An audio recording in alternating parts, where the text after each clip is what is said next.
get a look back at what happened on Wall Street. A bit of damage, bit of give back, and that's why we're setting up for a bit of a negative start out here in Asian markets. Flip up the charts to give viewers a look. If we can do that, Zod. There you go. The Dow down 131 points. The S&P off 12. The NASDAQ giving back, excuse me, 32 points and more. Most of the pressure coming in financials. Goldman coming out, downgrading more Wall Street banks there. Also, we had some pretty negative data as well. Let's get to Lindsay Boone, Chief Investment Strategist at Standard Chartered Wealth Management, joining us live on set as guest host for the next 2 full hours of Squawk Box this Wednesday. Sure. And staying with us is Ron Ianieri, Chief Options Strategist at the Options University. Gentlemen, both of you, good morning, and great to have you with us. Ron, let me start with you before we bring Boone in. From an options perspective, I mean, that's your sort of your expertise. What do you do with financials right now?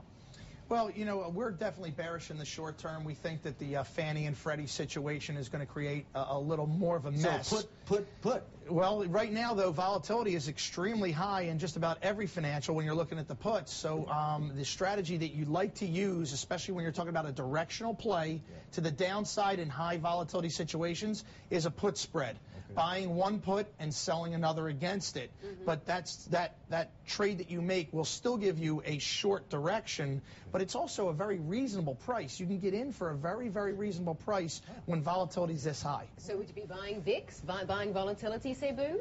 Sure, absolutely. I think we saw a pullback in VIX on the rebound in the banking stocks of the last few weeks, a pullback in VIX, but I don't think that pullback is likely to be sustained. Sure, it broke through an important support level, but we do see VIX repeating the levels of the late 1990s, going 30, 35. You know, we too are negative on the U.S. financials. The rebound that we saw over the last few weeks was triggered by, if you like, the restrictions on the naked short that helped to sort of support the market. But there was also a retracement level as well for the U.S. financials, so it was technical rebound. We think that's coming to an end. It's gone sideways, likely to break lower. All right, guys, help me figure this out here. You know, we've got Ken Rogoff, Mans was mentioning this. This is former chief economist at the IMF, saying that, look, there's a risk of one, maybe more other big financials. Absolutely. I think one of the things, one of the things that we'd be looking for. But if that's the case, you know, if there's so much systemic risk out there, you know, if there's so much risk that the U.S. we've got negative data as well, housing starts plus inflation, recession worries, Japan as well, Australia slowing down. If everything is so bearish, why is VIX still in the 20s, not 30s? Why is gold off so much? Which is why we don't think VIX is likely to stay there. You know, you've got bouts of risk aversion, but then once in a while, as a result of you know, government intervention at predictable technical support levels, you'll see some bounces, you'll see some pullbacks in VIX. But look, you had 2013 financial institutions going bankrupt in the savings and loans crisis in the early 1990s. And that was only $153 billion in losses. The IMF's talking about $950 billion. Bill Gross is talking about $1 trillion now. $1 trillion. We have seen write-offs already of $500 billion. So why are we still looking at only 6 banks having gone bust so far this year? Doesn't make sense, right? The math doesn't add up. Oh, well, let's don't add up. You also have the summer doldrums. Remember, it's August in the U.S. That's Wall Street's, you know, time for vacation.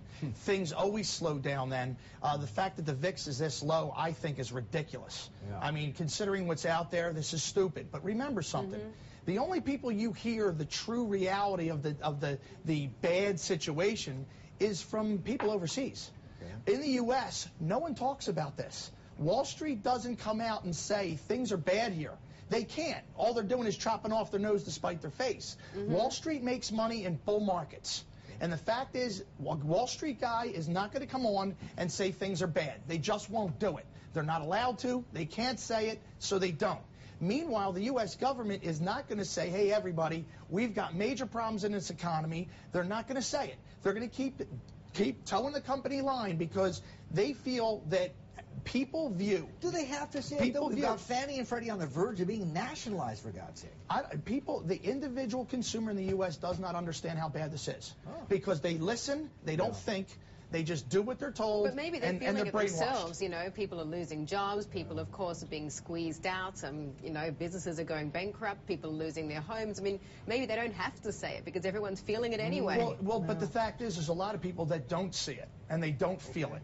And the fact of the matter is that, you know, to be honest, the VIX has no right being at 20, considering what's going on. The VIX should easily be higher, and the Dow has no right being here either. And that's just the reality of the situation if you look at the real numbers. Where should it be? You know, I'll tell you, we touched 11.2, which was a little support. We saw 10.8, which is a lot more support. Below that, 9.8 is the support, 9,800, which is below 10,000. I could see it getting there, and that's probably where it deserves to be. Well, we've got to go for an ad break. We're going to ask you in 2 seconds what your thoughts on that are. Stay tuned. Hold your thoughts.